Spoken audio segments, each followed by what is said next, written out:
às vezes a gente perde completamente a coragem de sair de um casamento, é o medo da reação do outro. Eu ouvi isso de uma paciente. Eu tenho muito medo da reação dele, porque ele fica muito agressivo. Ela falou assim, ele começa a falar muito alto e toda vez que ele fala muito alto, eu fico aterrorizada. E aí eu fico paralisada, eu não consigo falar mais nada. Eu só choro, só choro, só choro, só choro. O que acontece nesse momento com essa mulher? Quando então ela fala algo que é desconfortável para esse marido, para esse companheiro, ele se torna agressivo, começa a gritar, fica grandão, né? Começa a gritar, falar muito alto, e ela então fica pequena e começa a chorar, chorar, chorar e não consegue mais falar nada. E é aqui que eu queria chegar.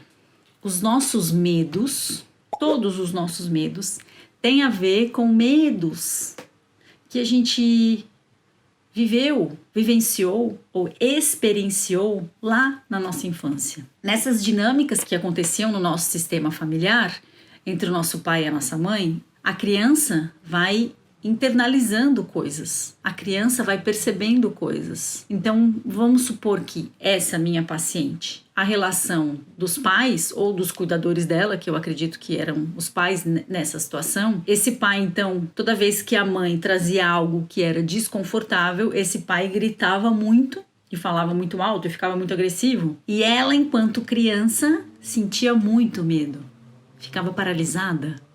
Mas sabe-se lá o que ela, enquanto criança, fantasiava na cabecinha dela. E hoje, esse mesmo medo que ela reatualiza quando vai tentar falar com o marido, ou quando toda vez que ela fala algo desconfortável com o marido, esse medo é reatualizado e ela fica igual quando ela era criança.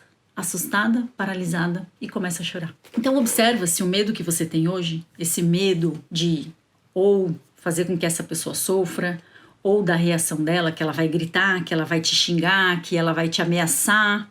Talvez isso já tenha acontecido e por isso que você tem medo. Veja se você tem alguma memória de como era que isso acontecia, essas dinâmicas que aconteciam com os teus modelos parentais, com o teu pai, com a tua mãe ou com as pessoas que cuidaram de você quando você era pequena. Porque esses medos que você tem, de fato, eles estão aí porque você já experimentou algumas situações, mas que são de um outro momento da tua vida, de uma outra época.